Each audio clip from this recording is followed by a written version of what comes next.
Nous allons commencer par cette vidéo qui montre une intervention en Allemagne des pompiers.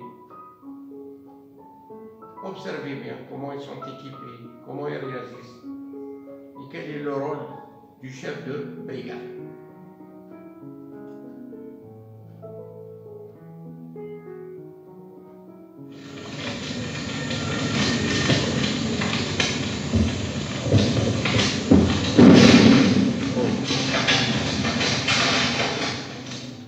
Vous voyez les explosions. C'est une situation très difficile. Voilà, ils arrivent.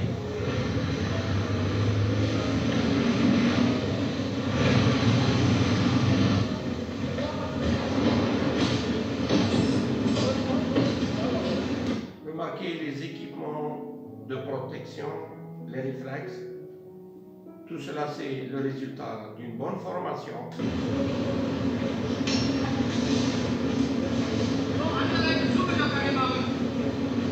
C'est une situation qui semble inquiétante parce qu'il y a le risque du flash-over qu'on a vu déjà dans la vidéo numéro 1 sur l'incendie. Mais quand même, ils sont là parce qu'il y a un chef qui sait quand est-ce qu'il va intervenir pour décider d'arrêter ou de continuer l'intervention.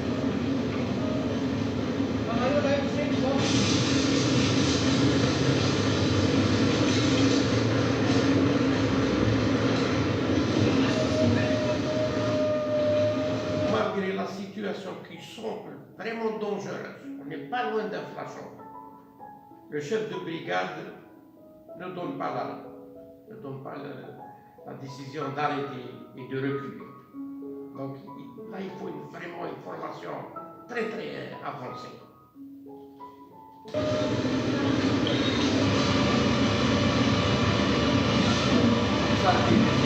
Et puis là, l'eau, il y a des bouches d'incendie, donc il n'y en a même pas avec l'eau. Donc ce n'est pas le cas de nos cités ou bien de nos zones industrielles où il n'y a pas d'eau. Les pompiers sont obligés de ramener l'eau, et quelle que soit la quantité, des fois elle ne suffit pas. Là, c'est un avantage que nous n'avons pas.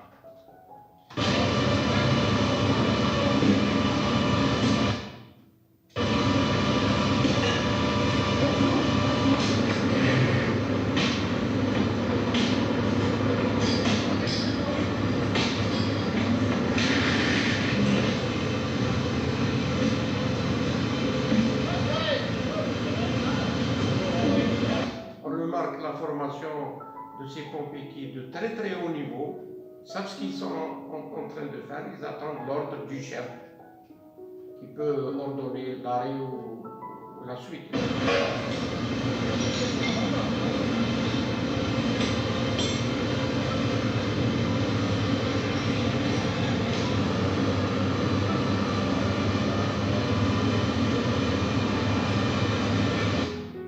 Un chef de brigade qui a des doutes, peut-être ici, il peut arrêter, il peut dire bon, on recule. Ce n'est pas le cas. Là, il faut vraiment, le chef de brigade doit être formé et connaître à peu près les moments où le flash-over peut démarrer. On n'a pas fait justice.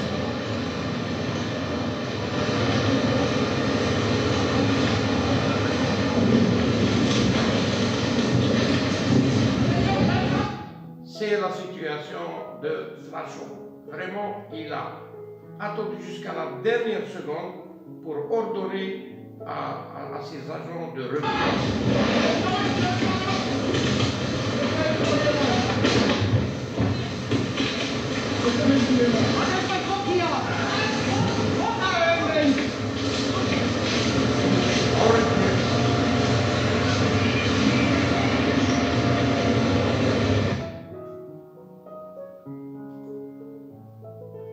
Ils ont reculé juste au bon moment.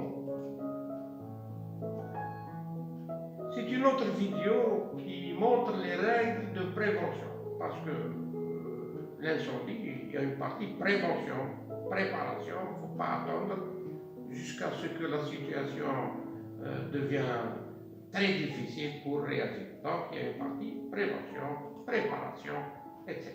Prévention sécurité. Ne jouons pas avec le feu.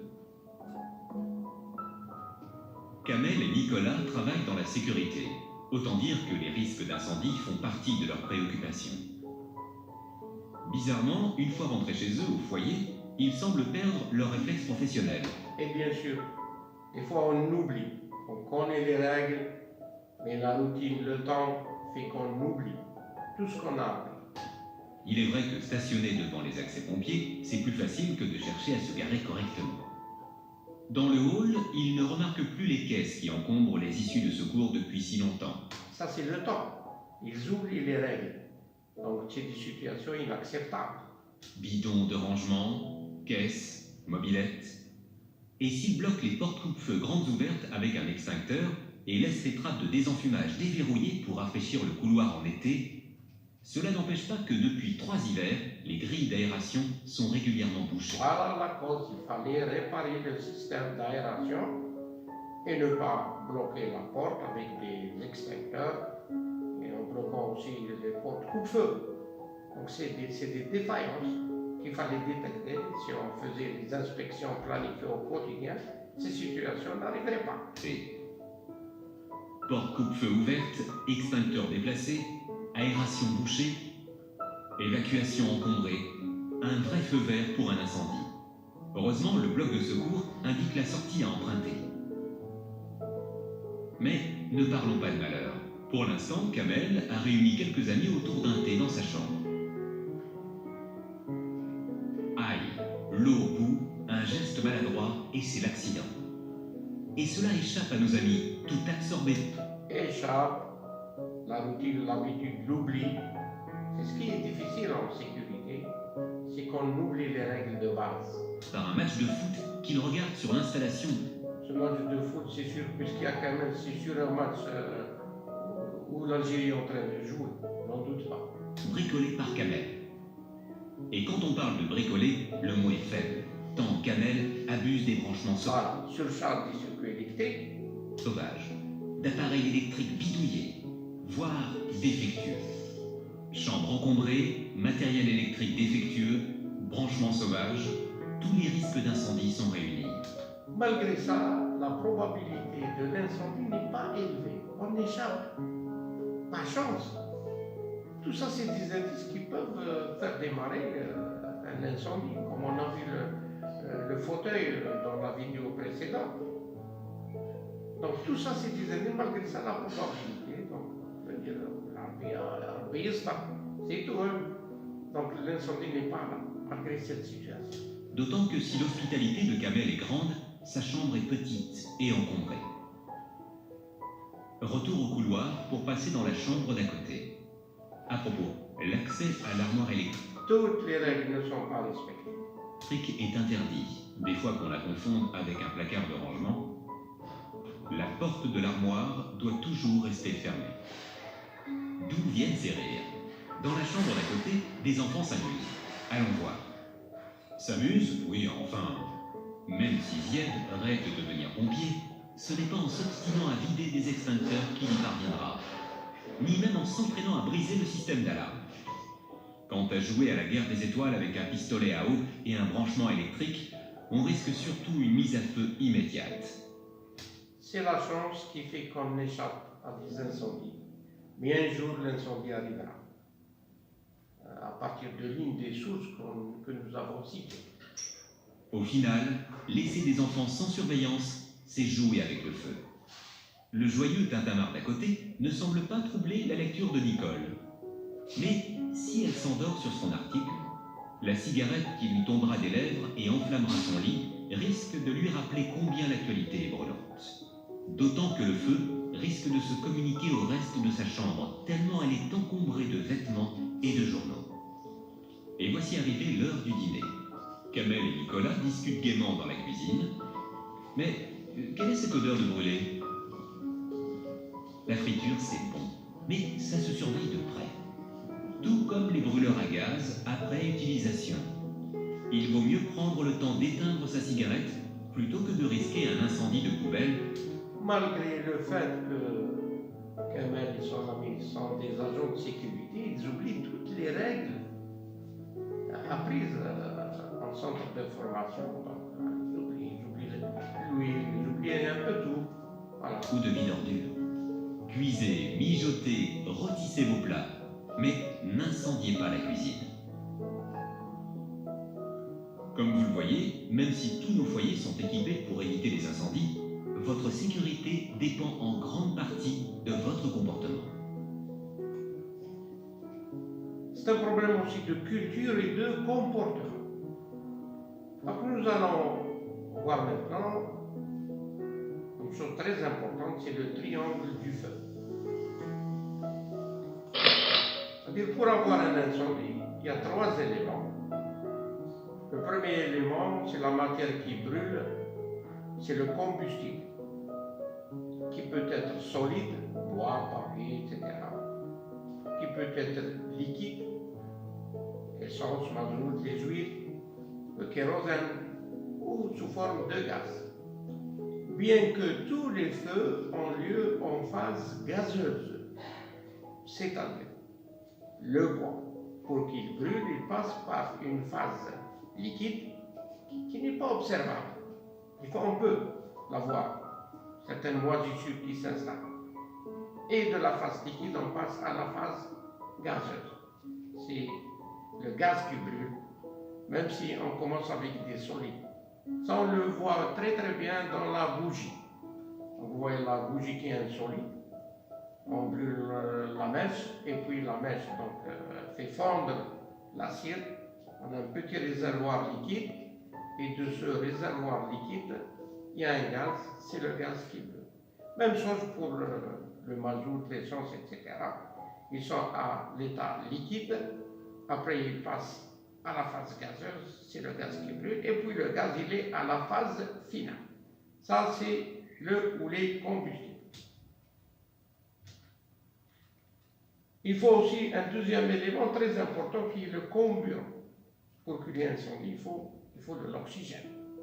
On utilise même par la technique de l'étouffement. On peut éteindre en étouffant l'incendie par de la poudre ou par une couverture, etc. Donc, pour priver cet incendie d'oxygène. Dans la nature, l'oxygène, c'est 21%. Pratiquement, quelles que soient les situations. Et des معجزة من معجزات تاع الطبيعة. Donc 21%, quelles que soient les situations, partout, tout le temps, bien sûr. 21%, ça permet aux incendies d'être alimentés par l'oxygène. S'il y avait plus, 22 ou 23 ou 24, ça serait encore plus grave. Si ça serait moins, on aurait un manque d'oxygène pour respirer. Donc l'oxygène, dans l'air qui est 21%, permet d'alimenter la combustion. Donc c'est le deuxième élément. Troisième élément, il faut la chaleur, la source de chaleur. Ça peut commencer par une allumette ou par un échauffement causé par le soleil, les rayonnements, ou bien par une simple étincelle. L'électricité électrostatique dans une corbeille, elle peut démarrer un incendie. Donc il y a beaucoup d'éléments, il faut faire très attention à ces éléments si on veut vraiment maîtriser l'incendie. Maintenant, si on veut éteindre l'incendie, on élimine un ou plusieurs éléments. On peut agir sur les 3 éléments, mais un seul élément suffit. Pour arrêter un feu qui démarre d'une bouteille de gaz, on arrête, on ferme le robinet. Beaucoup disent le retour de flamme, il n'y a pas de retour de flamme d'une bouteille à gaz. Ça, c'est des rumeurs. Il n'y a pas de retour de flamme quand on ferme une bouteille à gaz. C'est un phénomène physique très simple à comprendre. Le gaz dans une bouteille à gaz sort et ne revient pas. On peut faire, mais on peut faire autre chose. Donc, on peut déplacer les meubles. Donc, éliminer les meubles, les sauver. Et beaucoup d'autres choses. C'est l'isolement du combustible. Ou bien on peut éliminer le deuxième élément qui est l'oxygène en étouffant. Par exemple, on a une marmite. Le fait de remettre le couvercle va éteindre l'incendie. Ça, c'est l'étouffement.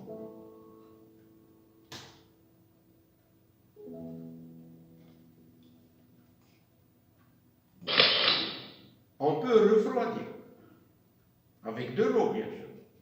Mais il y a d'autres moyens aussi qui permettent de refroidir le foyer de l'incendie. Donc, d'abord, on sait que l'eau, habituellement, elle est à 20, 25 degrés, 30, c'est la température de la chambre, du local. Et puis l'incendie, là, il dépasse 200, 300 degrés, 400 degrés, etc. Donc, ça permet de refroidir.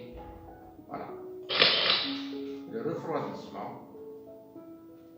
Avec de l'eau, tout d'abord, mais on va voir qu'il s'agit aussi d'autres moyens pour refroidir les foyers d'incendie. Et cela nous pousse à classer les feux en classes. Il y a 4 classes. La classe A, B, C et D. La classe A, c'est les feux secs.